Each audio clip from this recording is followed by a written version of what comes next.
Comunique amor com as suas escolhas. Eles estão vendo. Isso está formando o futuro dos seus filhos. Quem eles vão ser. As suas dores não precisam ser as deles. Pode acabar na sua geração. Mulheres plenas deixam legado. Mulheres fracas causam dores. Quem você é? Então muda as historinhas. Para de dizer que não dá conta. Faz o que tem que ser feito com gratidão e sem lamúria. A quinta experiência que talvez você tenha cometido, esteja cometendo de maneira silenciosa e sutil, é o abandono, físico ou emocional. Talvez quando eu falei abandono, você falou assim, não, abandonar? Nunca abandonei. Eu durmo com meu marido todos os dias, nunca abandonei meu marido. Eu vejo meus filhos o tempo inteiro, abandonei, eu nunca abandonei ninguém. Será mesmo? Muitas vezes o abandono emocional é muito mais poderoso do que o abandono físico. Quantos lares de mães presentes fisicamente, mas ausentes emocionalmente? Quantas esposas que antes de dormir passam mais tempo no celular do que beijando e amando seu marido? Eita! Repete, Júlia. Quantas esposas que antes de dormir passam mais tempo no celular do que amando e cuidando do seu marido? Isso é abandono. Está almoçando numa mesa com seus filhos ao lado e no celular, sem conversar, sem perguntar como foi o dia. Isso é abandono. Os seus filhos verem você e você só perguntar, tirou nota boa, como foi seu desempenho? E só prestar contas como foi a vida deles. Isso não é amor, isso é abandono. E quais são as consequências do abandono? Filhos inseguros, complexo de inferioridade.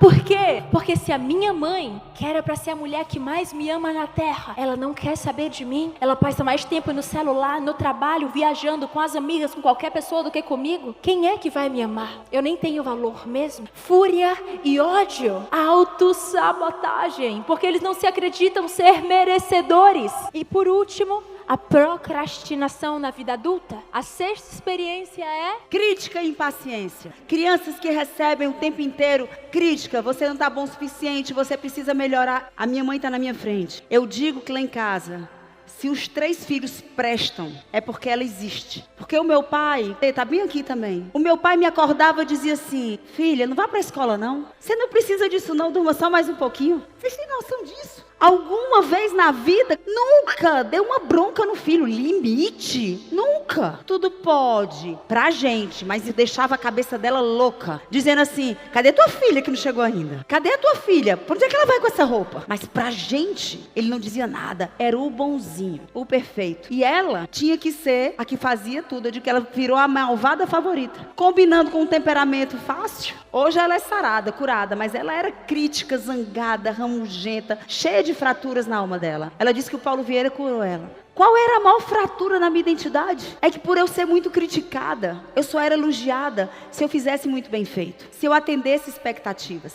Então eu descobri que meu valor não era quem eu era, mas o que eu fazia. Mães, esposas, valorizem quem seus filhos são, não apenas o que eles fazem. Olhe nos olhos e diz, filho, você é especial, você é precioso, seu coração é lindo, seu caráter é lindo, você é carinhoso, você é inteligente. Para de valorizar a nota, para de destruir quando ele faz alguma coisa que não era do jeito que você queria. Para de trazer adjetivos como burro, desorganizado, desatento, vagabundo, dislexo, hiperativo. Misericórdia, tira esses post-its que destrói a identidade do teu filho. É legado ou é dor que você quer deixar? Mas você só para de machucar quando você sarar as suas feridas. Machucado machuca, ferido fere, rejeitado rejeita. O que é que você tem derramado sobre seus filhos? Crianças que convivem com críticas são adultos explosivos ou complacentes. Crença de incapacidade ou como a minha, crença de muita capacidade. Me dá que eu faço, deixa que eu faço. Mas nenhuma crença de identidade e valor. Pouca ambição, medo de errar. Deus me livre, o erro era uma coisa que me causava pânico. Hoje, gente, errei. Mas é porque eu vivi a jornada. Eu tinha pânico do erro, porque o meu valor estava no que eu fazia. Quem está entendendo diz eu tô. Falta de ousadia, revolta, descontrole diante das críticas.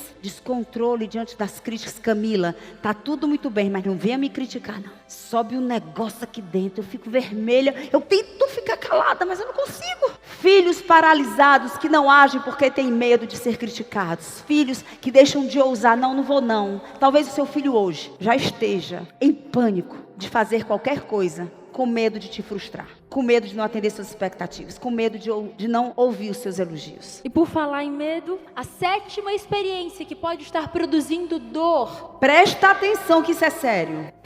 Nossa, gente, isso é sério demais. A 7ª experiência é pais medrosos que colocam os seus próprios medos nos seus filhos. Medos que não são dos seus filhos. Dores que não são dos seus filhos, mas que você coloca sobre eles. Quando eu tinha 4 anos, eu estava numa viagem para Natal e a gente estava fazendo um passeio de barco. E o barco tinha 2 andares, no segundo andar do barco tinha um escorregador. E o capitão falou que quem quisesse poderia descer do escorregador enquanto o barco estava em alto mar. E eu, com meus 4 anos, virei para meus pais e falei: pai, mãe, eu quero descer no escorregador enquanto o barco está em alto mar. Só que nenhum dos adultos tinha coragem de ir, só eu fui. E quando eu desci com meu pai, a gente desceu juntos no escorregador, eu lembro, olha isso, eu tinha 4 anos, pela minha vida, eu lembro do sentimento que eu tive ao cair no mar, e eu me sentia a criança mais corajosa do mundo, eu me sentia a criança mais forte do mundo. Enquanto isso, minha mãe estava no barco, escutando a crítica de todo mundo, falando quem são esses irresponsáveis,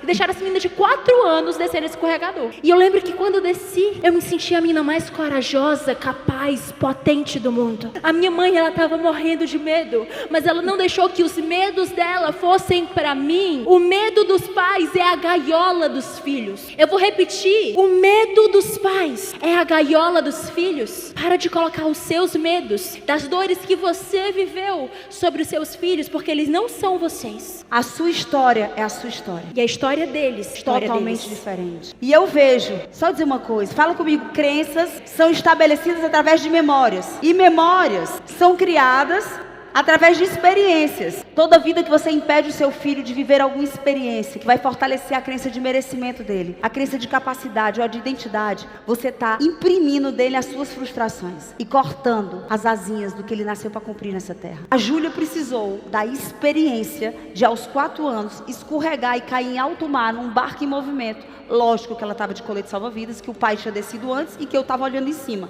Mas ela precisou disso em todas as estações da vida dela. Ela precisa hoje, para falar para 13 mil pessoas no Valbo, ela precisa da crença que ela criou nas experiências passadas. Quem está me entendendo? O seu filho precisa se frustrar. Se você fala assim: ah não, eu tento proteger ele para ele não se frustrar, para ele não errar, para ele não quebrar a cara. Ele precisa quebrar a cara e se frustrar, porque senão ele não vai desenvolver as crenças de capacidade que apenas ele pode ter. As consequências de pais que botam os seus filhos dentro da gaiola filhos, obviamente, medrosos. Isso destrói a crença de capacidade, ou seja, eles não se acham mais capazes de ousar, capazes de avançar, capazes de alcançar grandes coisas. Eles se sentem impotentes, eles ficam paralisados. Você não entende por que seu filho não rompe? Por que para ele fica na estabilidade, na inércia? E ele fica paralisado porque você cortou as asas dele. E a última frase que eu vou repetir, para que isso fique gravado na sua mente: o medo dos pais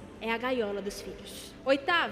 Mães, quem vinha deixando medo, os seus medos, as suas inseguranças nos seus filhos, levanta a mão alto, levanta a mão. Olha para quem está lá e diz assim: acabou. A minha história, a dele é a dele. Vamos lá. 8º. Filhos que vêm depois do trabalho, depois da igreja, dos amigos, da bebida, do esporte, do momento com as amigas, da visita na casa da vovó. Os filhos sempre ficam para depois. Eu vou ser muito rápido falando nesse ponto. Cala as historinhas. Eu convivo, Deus me permitiu que eu tivesse acesso ao coração de muitas mulheres. E vocês abrem muito o coração de vocês nas minhas redes sociais para mim. E sempre vem uma historinha: Camila, como ter uma espiritualidade forte se eu tenho um marido, filho, uma casa para dar conta? Eu disse: não sei, quer passar um dia comigo? Eu tenho 3 filhos, eu tenho um marido extremamente exigente, a régua do meu marido é a mais alta que eu conheço no mundo. Eu tenho uma empresa, eu tenho 36 franquias, eu tenho um ministério que Deus botou na minha mão, eu tenho pais, eu tenho sogros, eu tenho irmãos, eu cuido do meu corpo todo dia, eu tenho o meu tempo com Deus todo dia, o meu tempo tem o mesmo tempo que o seu. Eu dei o significado certo para cada coisa. Eu calei as historinhas. Ai, Camila, é tão pesado, é tão difícil, é tão difícil. Se você mudar as narrativas, se você der graça, gratidão, que privilégio ter um marido. Há muitas que queriam ter e não tem. Que privilégio ter 3 filhos, muitos queriam ter e não tem. Tem muitas noites que eu durmo 3 horas, mas eu não abro mão de deixar o Mateus e o Daniel na escola. Vou tonta, mas quem leva sou eu. Eu preciso, eu acho que eu passei 40 dias fazendo lives com vocês, foi quando eu deixei de levar meus filhos na escola. No 46º dia eu voltei. Comunique amor com as suas escolhas. Eles estão vendo. Isso está formando o futuro dos seus filhos. Quem eles vão ser. As suas dores não precisam ser as deles. Pode acabar na sua geração. Mulheres plenas deixam legado. Mulheres fracas causam dores. Quem você é? Não ouvi. Foi muito difícil esse sonho. Então muda as historinhas. Para de dizer que não dá conta. Faz o que tem que ser feito com gratidão e sem lamúria. 9, filha. De identidade e merecimento baixa. Baixa autoestima. Carência afetiva. Complexo de inferioridade. Necessidade de se sentirem pertencentes. Crescem fazendo tudo para todo mundo e muito pouco para si. Ei, vê se alguém me olha. Deixa eu me fazer importante. Porque eu nunca fui importante para o papai e para a mamãe. Então deixa eu ver se eu sou importante para você. Aí diz sim para todas as propostas dos amigos. Diz sim para todas as propostas do mundo. Diz sim para todos os convites que não convém. Porque ele precisa ser aceito. Porque dentro de casa ele nunca se viu importante. Crescem tendência à delinquência. Gravidez infanto-juvenil. Ok, então vamos para a 9ª e penúltima experiência. Quando os filhos veem dor e sofrimento de pai ou mãe, independente de qual seja o motivo, seja por adultério, seja por álcool, seja por falência, seja por divórcio, seja por brigas, por doença, independente qual seja o motivo, o seu filho não foi criado para te ver sofrer. Entenda que o seu filho, ele não foi criado para te ver sofrer, para te ver chorar. Não existe nada nessa vida que ele ame mais do que você, por mais que ele nem demonstre isso. E tem poucas coisas que destroem mais a saúde e a felicidade de uma criança do que ver a mãe sofrer, do que ver o pai sofrer, independente de qual o motivo. Essa geração que fica falando, ai, eu preciso ser vulnerável com meu filho, ele precisa ver as minhas fragilidades. Não, quer ser vulnerável? Vai ser vulnerável com a sua psicóloga, com o seu coach, com o seu marido, não com o seu filho. O seu filho não pode te ver sofrer porque ele vai se sentir culpado por isso. É isso!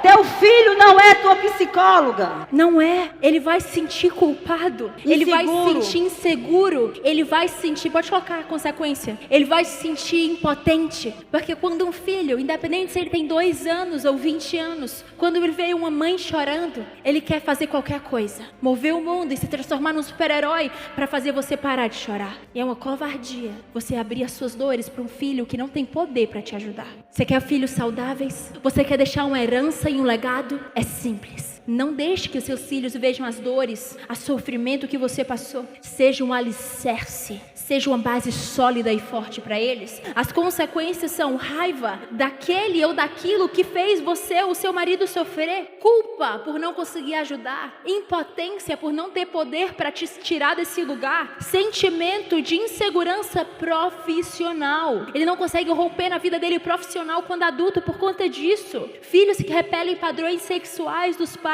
Depressão e rebeldia. Uau! Quem tem muita coisa para mudar com seus filhos aqui, diz eu tenho. Quem anotou o que precisa de mudar aqui? Vamos pro 10º comportamento? Esse é o mais importante de todos. Mãe, é todo seu. Você é a maior autoridade no mundo que eu conheço para falar sobre isso. Ela é filha, gente. Não sou, gente, é verdade. Sou filha, mas é verdade.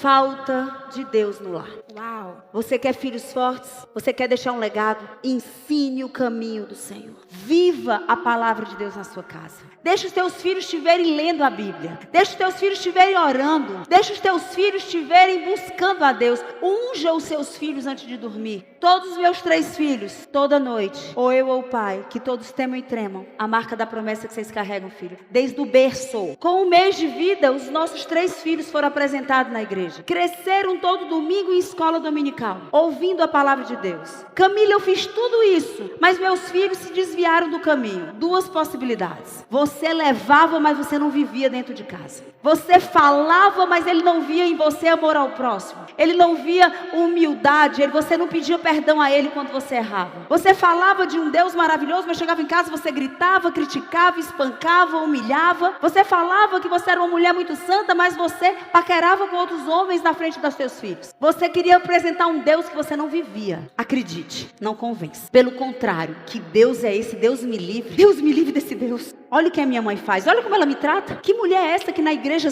serve, ajuda todo mundo, mas dentro de casa é grosseira, trancada no quarto, presa no celular, fria, não tem uma mesa para a família, está sempre reclamando, murmurando, é endividado, não consegue organizar os seus dinheiros? Apresente Deus com a sua vida. Apresente Deus com a sua vida. Seja você o maior testemunho para levar o seu filho para os caminhos do Senhor. Essa é a tua maior missão, mulher plena que quer deixar um legado. Essa é a tua maior missão. De todas as coisas que a minha mãe fez, de tudo que eu vivi com ela, não existe nenhum motivo que eu seja mais grata ou que seja mais responsável do porquê eu estou vivendo o que eu estou vivendo do que ela ter me apresentado o Senhor.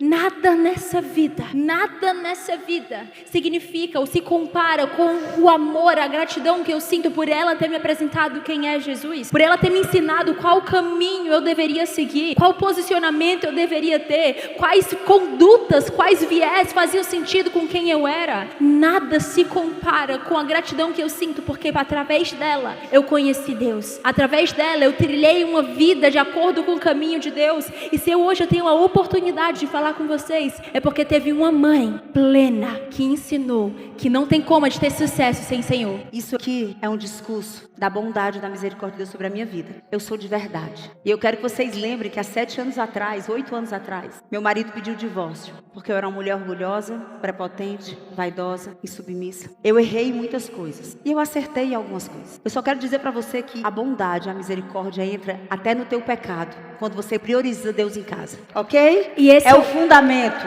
é o fundamento. E esse é o ponto. A minha mãe passou por momentos muito difíceis. Ela já contou a história para vocês. E por mais falhas que todo mundo, assim ela como qualquer outra pessoa possui, ela nunca falhou em buscar Deus. Ela nunca falhou em buscar Deus. Se essa conferência está existindo, é porque ela viveu isso e ela vive isso na prática. Então, de todos esses princípios, cada um tem a sua importância. Mas não negligenciem em trazer a presença de Deus para os filhos de vocês, porque é isso que vai transformar. Depois do meu primeiro método CIS, que foi a turma 214, meu marido pediu conta da empresa. Nós começamos a empreender juntos. Hoje tem 3 anos a nossa empresa.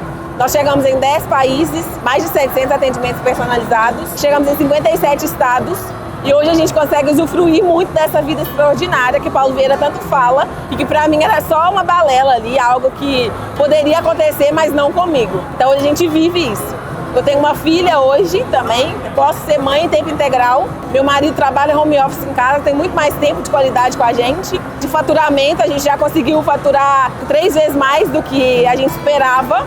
E tem começado a viver essa vida extraordinária. Tão bom que eu tô aqui pela 3ª vez.